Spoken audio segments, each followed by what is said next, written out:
দবদবে সাদা পোশাক পরিহিত একজন সুন্দর মানুষ এসে যুবকটিকে ডেকে বলতেছে, এই যুবক, এত ভাবছো কিসে, চিন্তিত কেন তুমি?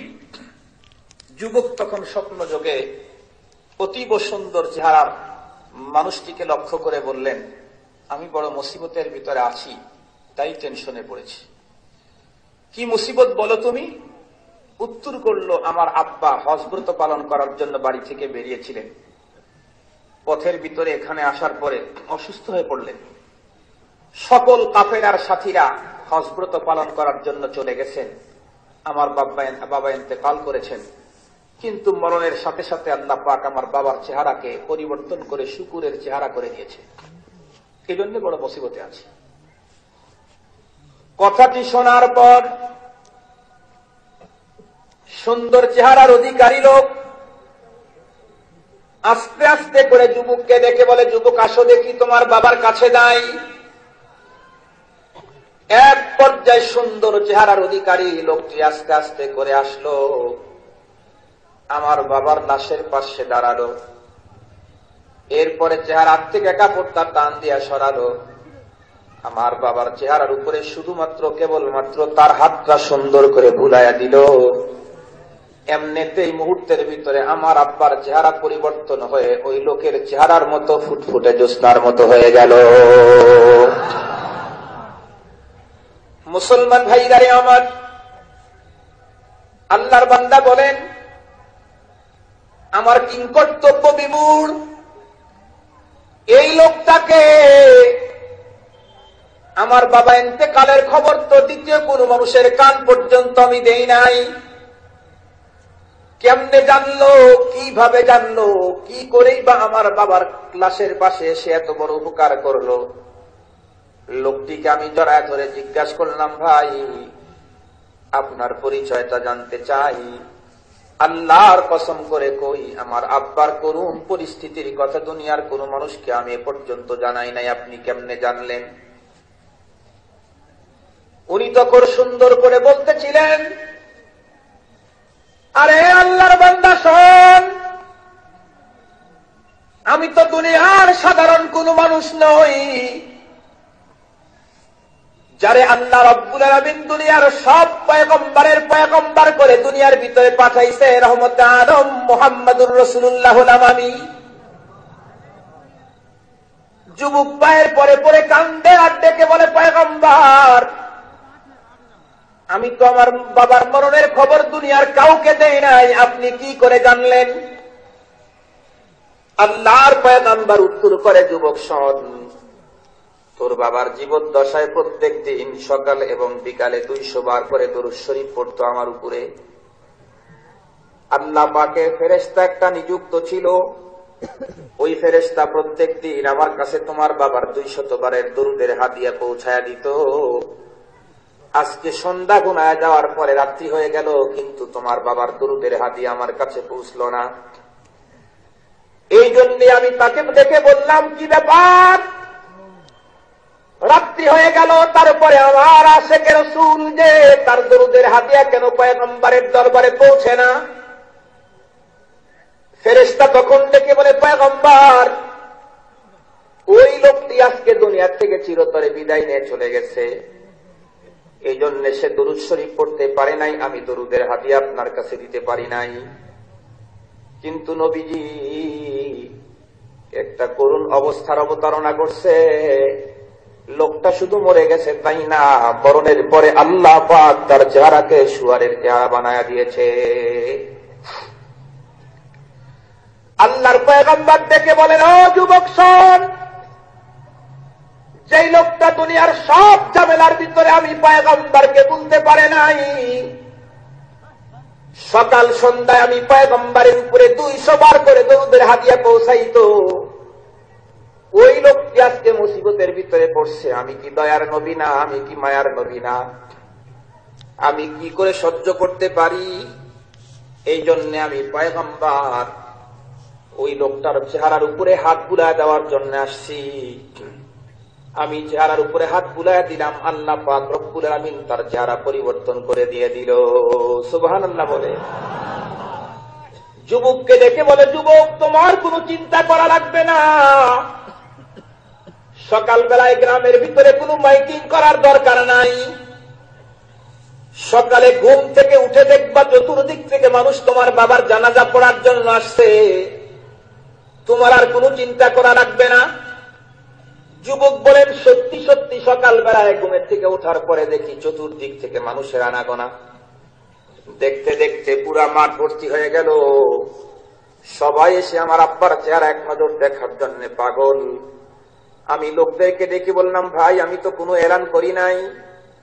লোকগুলি তখন উত্তর করে, তুমি এলান না করলে কি হবে, আওয়াজ আসছে, ও এলাকার মানুষ, তোমরা যদি তোমাদের জীবনের গুনাহ মাপ নিতে চাও, ওই যে মরুভূমির ভিতরে আশেকে রসুল একটা মহিলা পড়ে রয়েছে, তার জানাজা করে দাও। তার জানাজার মধ্যে উপস্থিত হয়ে নামাজ পড়তে পারলে তোমাদের জীবনে অনেক গুনাহ মাফ হয়ে যাবে। সেই এলান আমরা রাত্রের বেলায় শুনেছি, এই জন্য আমরা প্রত্যেক এখানে চলে আসছি। মুসলমান ভাইরারে আমার, এই জন্য পয়গম্বরের উপরে দুরূদের আমল একটা মজবুত আমল। পয়গম্বরের উপরে দরুদ শরীফ পড়তে কোনো ওযুর দরকার নাই। শুয়ে শুয়ে দরুদ পড়া যায়, হেঁটে হেঁটে দরুদ পড়া যায়, বসে বসে দরুদ পড়া যায়, দোকানদারি করা অবস্থায় দরুদ শরীফ পড়া যায়। ও মুসলমান ভাইরারে আমার, ধান কাটতে দরুদ শরীফ পড়া যায়, ধানের বোঝা বহন করতে দরুদ শরীফ পড়া যায়। মুসলমান ভাইরা, মা বোনেরা, রান্নার কাজ করতে দরুদ শরীফ পড়া যায়।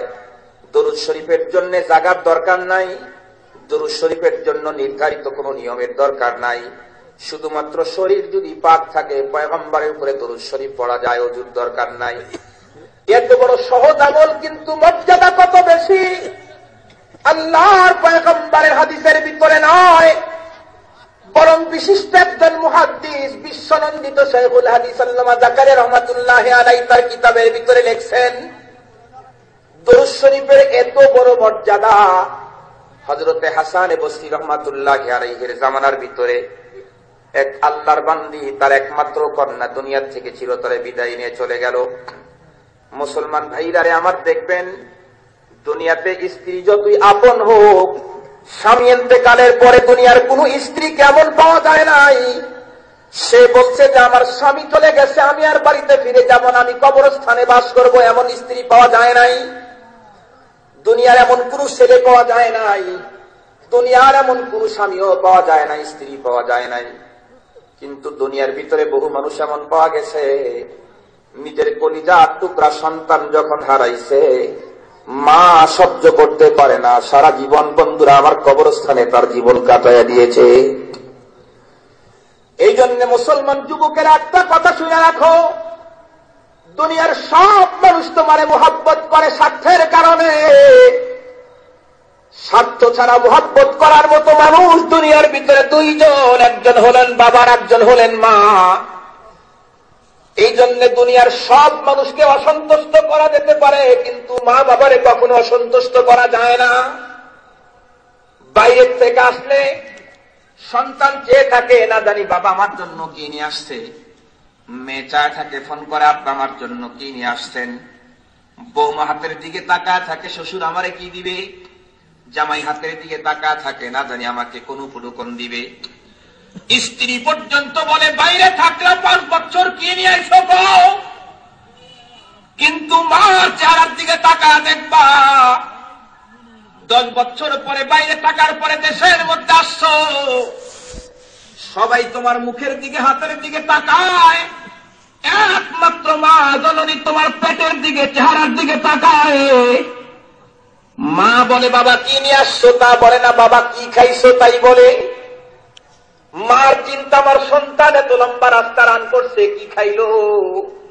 মুসলমান ভাইরারে আমার, এই জন্য দুনিয়ার সব মানুষকে অসন্তুষ্ট করা যায়, কিন্তু মাকে জিন্দেগিতে অসন্তুষ্ট করা যায় না।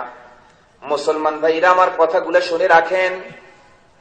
আল্লাহর বান্দির একমাত্র মেয়ে, যুবতী মেয়ে দুনিয়ার থেকে চলে গেছে। আল্লাহর বান্দির খাওয়া নাই, ঘুম নাই, আহার নিদ্রা কোনো কিছু নাই, পাগলের মতো ঘুরে ঘুরে বেড়ায়। যেই হুজুরকে দেখে সেই হুজুরকেই বলে, বাবা বলো কোন আমল করলে আমার মেয়ের কবরের অবস্থা আমি জানতে পারবো। সকল হুজুরেরা তাকে ডেকে বলে, শোনেন, নিশ্চিত এমন কোন আমল আমাদের জানা নাই যে আমল করলে কবরের মানুষের অবস্থা জানা যায়। সব যখন এক জব দিয়ে দিছে, মেয়ে কিন্তু পাগল, একদিন ছাড়া তার মেয়েকে ছাড়া দুনিয়াতে থাকতে পারে নাই। 15 দিন পার হয়ে যায়, আল্লাহর বান্দি পাগলের মতো হয়ে ঘুরে। শেষ পর্যন্ত একজন আল্লাহর বান্দাকে বারবার করে ডিস্টার্ব করার কারণে আল্লাহর বান্দা বলে দিল, বুড়ি তুমি নিজে তো পাগল হইছো, আমারেও পাগল করবা।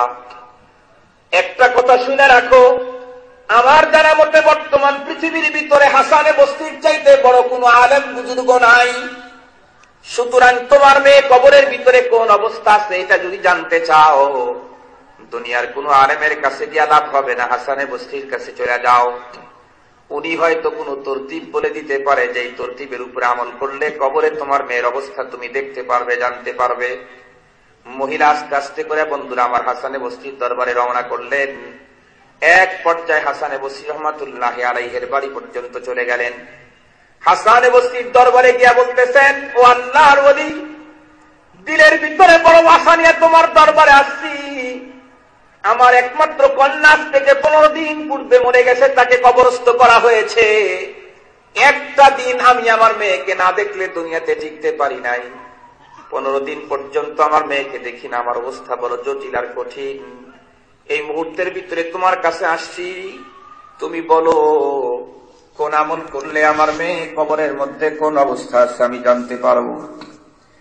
মুসলমান ভাইয়ারে আমার হাদিস শরীফ খুলে দেখেন, মাইয়াতকে যখন কবরের মধ্যে রাখা হয়, সর্বপ্রথম ব্যক্তি বন্ধুরা আমার মাটি দেওয়ার পরে 40 কদম চলে আসলেই বন্ধুরা আমার তার মুনকার নাকির তখন সলজব শুরু করে দেয়, তার বিচার আচার শুরু হয়ে যায়। কথায় কথা মনে আসে না, বলে পারি না। আমাদের দেশের মানুষ আমরা শুধু গুনাহ করতে ব্যস্ত আছি, অপরাধ করতে ব্যস্ত আছি, কিন্তু কবরের খবর আমাদের কাছে নাই। বন্ধুরা আমার কয়েকদিন পূর্বে এক জায়গায় প্রোগ্রামে গেলাম, যাওয়ার পরে শুনলাম তামাই এলাকার ভিতরে এক সময় সেটেলমেন্টের বন্ধুরা আমার কোন অফিসার এসেছিলেন। আসার পরে এলাকার লোকজন তার কাছে 50,000, 60,000, 1 লাখ টাকা ঘুষ নিয়ে আসছে। স্যার আপনি এই ভাব করে দিয়েন, এই ভাব করে দিয়েন, এই ভাব করে দিয়েন। সেটেলমেন্টের অফিসার বলছে 5 লাখ কেন, 5 কোটি টাকাও যদি আমার কাছে নিয়ে আইসো, জিন্দিগিতে কোনোদিন 1 টাকা খাওয়ার উপায় আমার নাই, কারণ আমার কাছে কবরের খবর আছে। 1 টাকাও আমি খাইতে পারবো না, আমার কাছে কবরের খবর আছে। লোকে অবাক হয়ে জিজ্ঞাসা করে, স্যার যে দেশের সরকারি কর্মকর্তা একটা সিগারেট পর্যন্ত ঘুষ খায়, আপনার কাছে লক্ষ লক্ষ টাকা নিয়ে আসছি, কি জন্য আপনি 1 টাকাও নিতে চান না? কবরের কি খবর আছে আপনার দিলে এত ভয় কেন? সেটেলমেন্টের অফিসার বলছেন, শোনো, এই তো কিছুদিন পূর্বে আমার ভাই মরে গেল, জানাজার নামাজ পড়ার জন্য যখন সেখানে আমি গেলাম, আমার ভাই কসাইয়ের কাজ করত, মাপে মানুষকে বন্ধুরা আমার কম দেওয়া হলো। সবচাইতে এক্সপার্ট হলো 2 ব্যবসায়ী, একটা হলো কসাই আর একটা হলো ধানের ব্যবসায়ী। ঠিক বললাম না বে? ঠিক বললাম। ধানের ব্যবসায়ী বেশি নেয়, কসাই অল্প দেয়। এই 2টা কাজ বন্ধুরা আমার বিশেষ করে এরা বেশি করে, সবাই করে তা কিন্তু বলি নাই। বহু ভালো বন্ধুরা আমার কসাই আছে, অনেক ভালো ধানের ব্যবসায়ী আছে। এই লোকটাকে কবরের ভিতরে রাখার পর আপন ভাইয়ের লাশ নিয়ে আমার ভাইয়েরা কবরের ভিতরে নামছে। মাটি দিয়া যখন বাড়িতে চলে আসছে, এমন মুহূর্তে পকেটের ভিতরে হাত দিয়া দেখে মোটা অঙ্কের টাকা নাই। উন্নত মানের দামি একটা ঘড়ি ছিল পকেটের ভিতরে, তাও নাই। কবরস্থান পর্যন্ত হেঁটে হেঁটে খুঁজল বন্ধুরা আমার, নাই, পাওয়া গেল না। শেষ পর্যন্ত তার মনে হইল, না জানি আমি যখন ভাইকে কবরের ভিতরে রাখার জন্য পুর হই তখন টাকাগুলি পড়ে গেছে, এতগুলি টাকা কি করা যায়? ইমাম সাহেবের কাছে ফতোয়া নেওয়ার জন্য গেল। ইমাম সাহেব বন্ধুরা আমার বলে দিলেন, দেখেন মাত্র আধা ঘন্টা 45 মিনিট আগে তাকে কবরের ভিতরে ঢুকাইছেন, এখন পর্যন্ত তো ফলে নাই, ফাটে নাই, সুতরাং আপনি খুলতে পারবেন, কবর তুলতে পারবেন, অল্প একটু খনন করে টাকা পয়সা বের করে নিয়ে আসতে পারবেন, কোনো অসুবিধা নাই। সেটেলমেন্টের অফিসার বলে, এক পর্যায়ে আমি আমার ভাইরার সঙ্গে তিনজনে মিলে কবর পর্যন্ত গেলাম। কবরে যাওয়ার পর, কবরস্থানে যাওয়ার পর আমার তীরের ভিতরে কি জন্য যেন ভয়ের উদ্রেক হলো। আমি আর কবরের কাছ পর্যন্ত গেলাম না, কবরের ওয়ালের কাছে দাঁড়ায় থাকলাম, বাউন্ডারি ওয়ালের কাছে দাঁড়ায় থাকলাম। আমার ভাইরা, তারা একজন ভাই দুইজনে মিলে কবর খনন করছে। মাত্র বন্ধুরা আমার একটা থেকে দুইটা বাঁশ উপরের থেকে একটু সরাইয়া দিছে। এরপরে টস বন্ধুরা আমার ভিতরে দিয়া দেখে কবরের বিশাল এরিয়া হয়ে গেছে। যতটুকুন কবর খনন করছিল অতটুকুন আর নাই। কবরের বিশাল এরিয়া অন্ধকারে ভরা।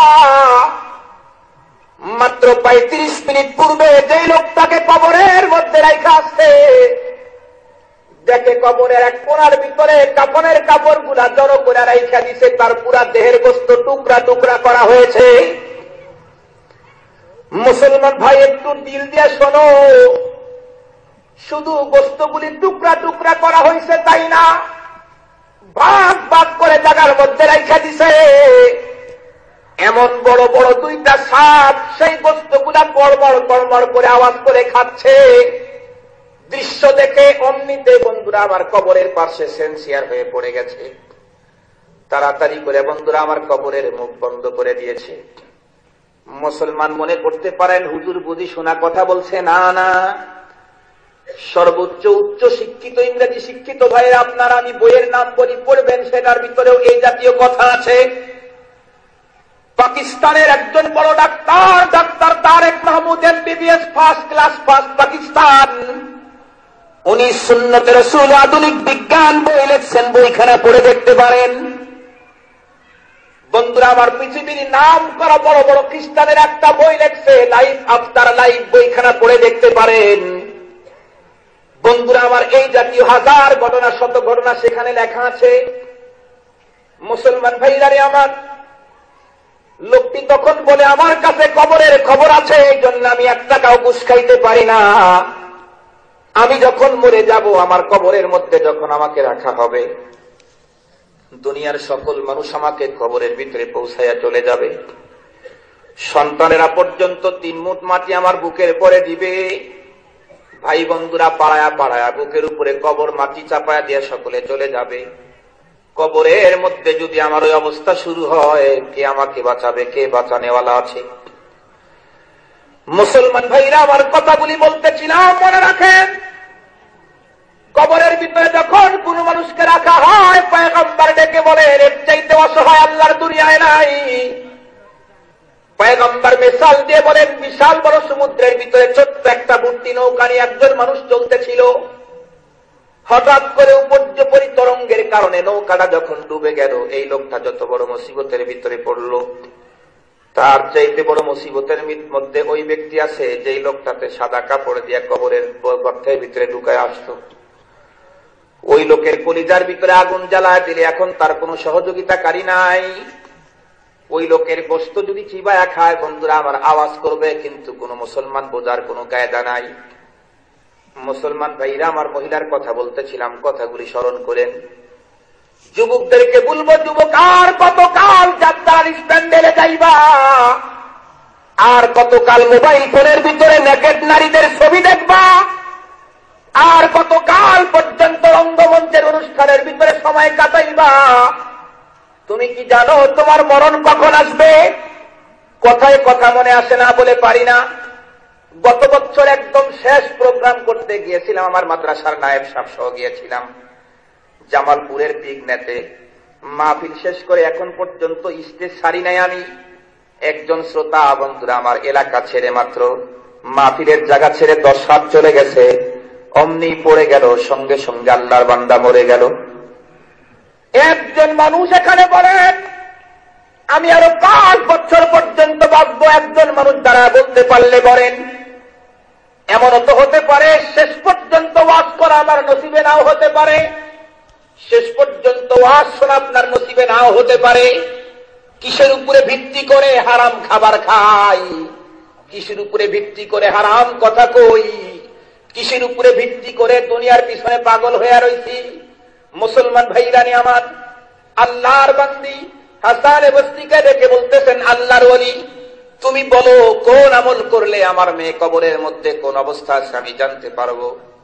আল্লাহর ওলি উত্তর করলেন, মা, এমন কোন নিশ্চিত আমল নাই যে আমল করলে অবশ্যই কবরের মানুষের অবস্থা জানা যায়। এমন আমল থাকলে তো আমরা হুজুরেরা প্রত্যেক দিন করে করে আত্মীয় স্বজনের কবরের অবস্থা জানতাম। তবে তুমি যেহেতু নাফরমানি, যাও একটা আমল তোমাকে বলে দেই, তুমি নামাজ পড়োনি। মহিলা উত্তর করে, স্যার কি বললেন? নামাজ পড়ি না মানে নামাজ পড়া ছাড়া তো মুসলমান হওয়া যায় না। পয়গম্বর হাদিস শরীফের ভিতরে বলেন, মান তারাকাস সালাতা মুতাআম্মিদান ফাকাদ কাফার। কোন ব্যক্তি যদি স্বেচ্ছায় ওজর ছাড়া নামাজ তরক করে দেয়, আল্লাহর পয়গম্বর বলেন সে কুফরি কাজ করে ফেললো। পয়গম্বরের হাদিসের মধ্যে আরো আছে, এক ওয়াক্ত নামাজ যদি কোনো ব্যক্তি, বন্ধুরা আমার, স্বেচ্ছায় তরক করে দেয়, ওই লোকের নাম তখন জাহান্নামের গেটের মধ্যে লিখে দেওয়া হয়। কত বড় মারাত্মক কথা! স্বেচ্ছায় বিনা ওজরে এক ওয়াক্ত নামাজ তরক করেছে, পড়ে নাই, কাজাও করে নাই, ওই লোকের নাম জাহান্নামের গেটে লেখা হয়। মহিলা ডেকে বলতেছেন, ও আল্লাহর ওলি, অবশ্যই নামাজি আমি, বলুন আজকে তুমি এশার নামাজ পড়ে 4 রাকাত নামাজ পড়বা। একটা নিয়মে আমি বলে দেই, প্রত্যেক রাকাতে সূরা ফাতিহার পরে সূরা আলাম নাসরা পড়বা, পুত পবিত্র একটা বিছানার পরে শুয়ে পড়বা, ঘুম আসার আগ পর্যন্ত আল্লাহর পয়গম্বরের উপরে দরুদ শরীফ পড়তে থাকবা। মহিলা বন্ধুরা আমার চলে আসলেন, তার মুহূর্তের বন্ধুরা আমার অপেক্ষার প্রহরগুলা গুনতেছিলেন, সময় যেন তার কাটে না। দীর্ঘক্ষণ পর্যন্ত অপেক্ষা করার পরে মুয়াজ্জিন যখন এশার নামাজের আযান দিয়ে দিছে, মহিলা আর দেরি করে না, সাথে সাথে এশার নামাজ কমপ্লিট করে 4 রাকাত নামাজ উপরোক্ত নিয়মে পড়লো, বিছানার মধ্যে শুইল। দরুদ শরীফ পড়তে পড়তে কখন যেন ঘুমায় গেছে, আল্লাহর বান্দির কোনো খবর নাই। রাত্রের পরে প্রহরের পরে প্রহরগুলি পার হইতে হইতে হঠাৎ করে আল্লাহর বান্দিকে আল্লাহ স্বপ্ন যোগে তার মেয়ের অবস্থা দেখা দিলেন। মহিলা স্বপ্ন যোগে দেখে কবরের ভিতরে তার মেয়েকে রাখা হয়েছে, কবরটা জাহান্নামের অগ্নিকুণ্ড হয়ে গেছে, আগুন যাও দাও দাও দাও করে চলতেছে। আগুনের লেলিহান শিখা যখন উপরের দিকে ওঠে, মহিলা আগুনের সাথে উপরের দিকে ওঠে আর চিল্লায় কান্দে আর কয়, মা, দুনিয়ার মুহূর্তের জন্য তুমি কোনোদিন আমার দুঃখ বেদনা সহ্য করতে পারো নাই। মা, আজকে একটু তোমার মেয়ের দিকে তাকায় দেখলা না, তোমার মেয়ের কলিজার মধ্যে আগুন লাগানো হয়েছে। মহিলা চিৎকার করে কান্দে আর ডেকে বলে, মা, তুমি কোথায় রইলা? তোমার প্রাণের টুকরা, কলিজার টুকরা জাহান্নামের আগুনের ভিতরে পড়ে। মা, সহ্য করার যোগ্যতা আমার নাই। মা, তুমি কি আমার জন্য কিছুই করতে পারো না? মহিলা এমনটি দৃশ্য দেখে স্বপ্নের ভিতরে চিল্লায় উঠছে, সেন্সিয়ার হয়ে গেছে। লোকজন বন্ধুরা আমার পানি ঢেলে স্বাভাবিক করার পরে জিজ্ঞাসা করলো, কি হয়েছে তোমার, বলো। মহিলা কাঁদে আর ডেকে বলে, কি বলবো, এতদিন পর্যন্ত আমার মেয়ের কবরের অবস্থা জানার জন্য আমি বারবার করে মানুষের কাছে যাইতেছিলাম। গতকালকে আল্লাহর ওলি হাসানে বসরির কাছে যাওয়ার পরে আমি আমল শিখাই, আমল করলাম। আমি আজকে স্বপ্ন যোগে আমার মেয়েকে দেখছি, কিন্তু কি দেখলাম, আমার মেয়ে জাহান্নামের আগুনের ভিতরে ফুটতেছে, আগুনগুলি দাউ দাউ করে তার দেহের মধ্যে জ্বলে, পাগলের মতো হয়ে গেছে। সকাল হতে না হতে মহিলা চিন্তা করলো, হাসান বসরি এত বড় বুজুর্গ, যেই বুজুর্গ এমন একটা আমলের কথা বলে দিল, একদিনও মিস হলো না। সুতরাং ওই বুজুর্গের কাছে যদি আমি যাই, অবশ্যই এমন আমলের কথা বলে দিতে পারবে যে আমল করলে আমার মেয়ে জাহান্নামের আগুন থেকে বেঁচে যাবে। তা হলো মহিলার ধারণা। মহিলা হযরতে হাসানে বসরির দরবারে আসলো, ডেকে বলে, আল্লাহর ওলি, তোমার কথা কাজে লেগেছে, কিন্তু আমার মেয়ের অবস্থা তো আমি এখন সহ্য করতে পারি না, জাহান্নামের আগুনের ভিতরে পড়ে। একটা আমলের কথা বলো যে আমল করলে আমার মেয়ে জাহান্নামের আগুন থেকে বেঁচে যাবে। আল্লাহর ওলি উত্তর করলেন, মা গো, নিশ্চিত ভাবে তো এমন কোন আমলের কথা বলতে পারি না যে আমল করলে তোমার মেয়ে নিয়ে নিশ্চিত বেঁচে যাবে, এমন কোন আমল আমার কাছে নাই। তবে একটা কথা বলি, তোমার যদি আল্লাহর রাস্তায় দান করার মতো কিছু থাকে, বাসায় গিয়ে আল্লাহর রাস্তায় দান করো, এর ফজিলতের কারণে আল্লাহ তোমার মেয়েকে মাফ করে দিতে পারে। মুসলমান ভাই, কথায় কথা মনে আসে না বলে পারি না। কিতাবের ভিতরে লেখছে, এক বুজুর্গ এক আল্লাহর বান্দাকে স্বপ্নে দেখলেন মরা মানুষ। জিজ্ঞাসা করলেন, কেমন আছেন?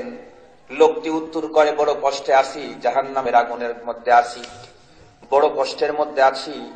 লোকটি বরং কেঁদে কেঁদে দেখে বলে, বুজুর্গ কেউ আল্লাহর বান্দা, দুনিয়াতে কোনো ছেলে সন্তান রেখে আসি নাই, শুধুমাত্র একটা কন্যা আমার। কিন্তু সেই মেয়েটাও ভালো না, বাজারি মেয়ে। ও নিজেও বদ আমল করে করে জাহান্নাম থেকে বাঁচার কোনো চেষ্টা নাই। আমি মরা বাপের কথা সারাদিনে একবারও তার মনের ভিতরে পড়ে না। ও আল্লাহর ওলি, তুমি যদি আমার মেয়ের নাগাল পাও, তাহলে আমার দুরবস্থার কথা মেয়েটাকে বইল, সে যেন আল্লাহর কাছে মাগফিরাতের জন্য আল্লাহর রাস্তায় কিছু দান করে দেয়। আল্লাহর ওলি পরের দিন সকালবেলায় উঠে বন্ধুরা আমার খোঁজাখুঁজি শুরু করে দিল। এমন মুহূর্তের ভিতরে খুঁজতে খুঁজতে বন্ধুরা আমার না মহিলাকে পাওয়া যায় না, কোনোভাবেই মহিলাকে পাওয়া যায় না, কোনোভাবেই মহিলাকে পাওয়া যায় না।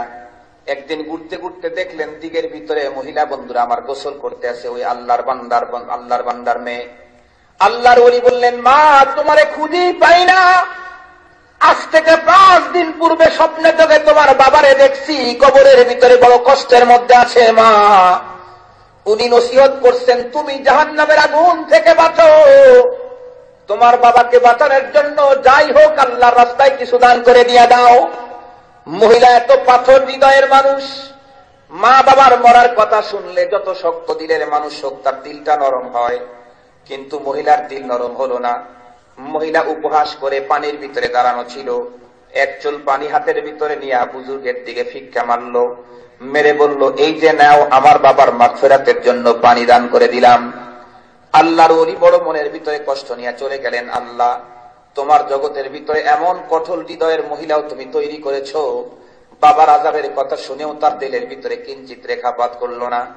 বুজুর্গ রাত্রের বেলায় ঘুমাইছেন, স্বপ্নে দেখেন ওই বৃদ্ধ লোকের সঙ্গে আবার দেখা। জিজ্ঞেস করলেন, কেমন আছেন বাবা? উত্তর করে, আল্লাহ পাক তোমার উসিলায় আমাকে মাফ করে দিয়েছে। বলে, কেমনে? তুমি আমার মেয়েকে বলছো, আমার মেয়ে দান করেছে, আল্লাহ এই জন্য আমারে মাফ করে দিছে।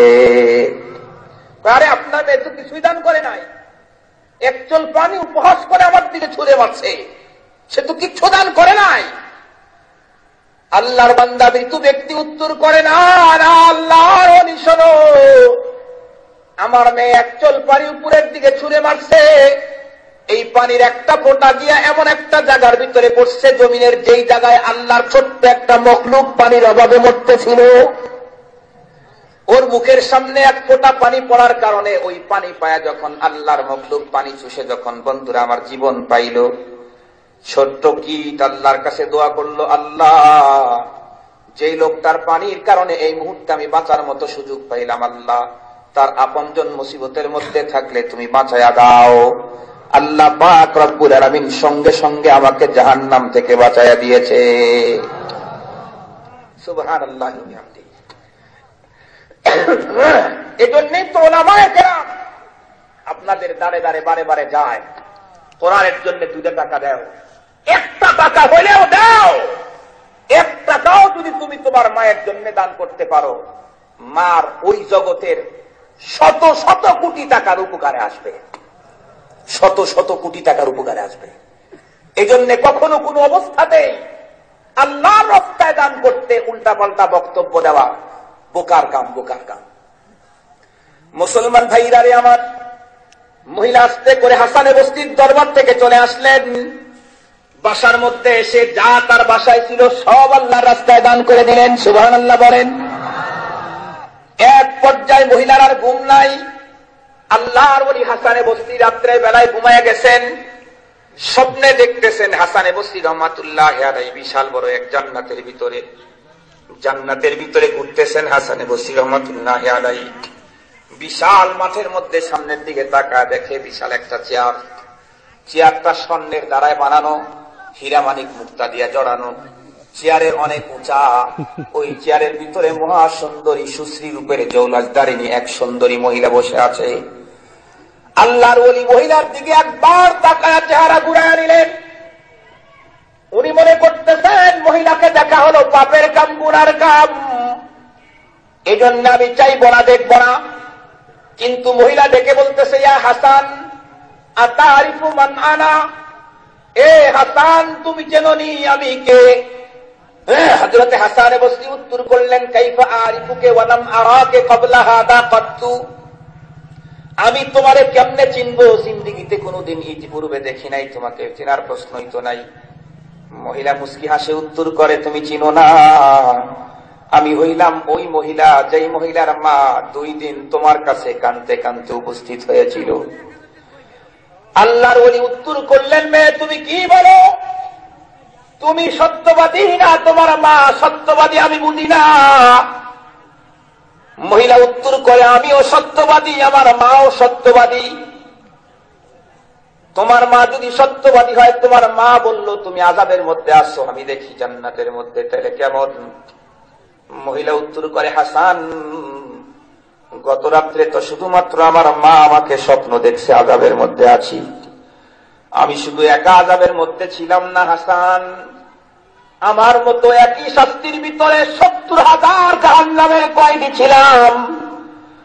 কিন্তু গতকালকে দিনের বেলায় আমাদের কবরটা রাস্তার পাশে, ওই রাস্তা দিয়ে একজন আল্লাহর ওলি যাইতে, আমরা এতিম কবরবাসীদের দিকে তাকায় তার মোহাব্বত হলো অন্তরের ভিতরে। শুধুমাত্র কেবলমাত্র একবার দরুদ শরীফ পড়ে তার সওয়াব আমাদের জন্য বক্সায়া দিল। হাসান রে, একবার দরুদ শরীফের ফজিলতের কারণে আল্লাহ আমরা 70,000 জাহান্নামীদেরকে জান্নাত দিয়ে দিছে। সুবহানাল্লাহ, আরো জোরে বলে। কত বড় কথা! একমাত্র দরিদ্র ফজিলতের কারণে 70,000 জাহান্নামী যদি মাপ পাইতে পারে, ও মুসলমান, চোখের পানি দিয়া, মুহাব্বত আর ভালোবাসা দিয়া পয়গম্বরের উপরে সহি তরিকায় দরুদ পড়ো, জিন্দেগীর গুনাহ মাফ হওয়ার সম্ভাবনা আছে। মুসলমান ভাইরা রে আমার, মহিলা ডেকে বলতেছে, হাসান শোনো, একমাত্র দরুদের কারণে জাহান্নাম থেকে মুক্তি পাইলাম আমরা 70,000। আল্লাহর ওলি আবেদন করেছে, আল্লাহর ওলির মর্যাদার কারণে আল্লাহ পাক আমাদের 70,000কে উঁচা চেয়ারের ভিতরে বসার তৌফিক দান করে দিয়েছেন। মুসলমান ভাইরা রে আমার, সেজন্য বলতেছিলাম রবিউল আউয়াল মাস পয়গম্বরের উপরে মুহাব্বত দেখানোর মাস, ভালোবাসার মাস, পয়গম্বরের কথা মনে করার মাস। কিন্তু রবিউল আউয়াল আসতে রং বিরঙ্গের বাতি লাগায়, সারা বছর আর কোনো খোঁজ থাকে না। এটাই কি মুহাব্বত আর ভালোবাসা বলেন? মান আহাব্বা শাইআন আকসারা যিকরা, যে যে ব্যক্তি যেই জিনিসকে মুহাব্বত করে বারবার তার নাম মনের মধ্যে আসে। তুমি যদি সত্যিকারে আশিকে রাসূল হতে পারো, তাহলে প্রত্যেক দিন সকাল বিকাল পয়গম্বরের উপরে দরুদ তোমার মুখে আসবে না? বলেন। আমি যদি আশিকে রাসূল হতে পারি, পয়গম্বরের উপরে দরুদ আমার মুখে আসবে। আমি রাস্তা চলতেছি, চাকরিতে যাইতেছি, অন্য কথা না বলে দরুদ শরীফ পড়তে থাকি। আমি বন্ধুরা আমার ব্যবসার ভিতরে যাইতেছি, বাজে কথা না বলে দরুদ শরীফ পড়তে থাকি। আমি এমনে এমনে বন্ধুরা আমার বসে রইছি, বাজে কথা না বলে দরুদ শরীফ পড়তে থাকি। আমার দরুদ যত বাড়তে থাকবে, পয়গম্বরের সঙ্গে আমার সম্পর্ক তত গভীর হতে থাকবে।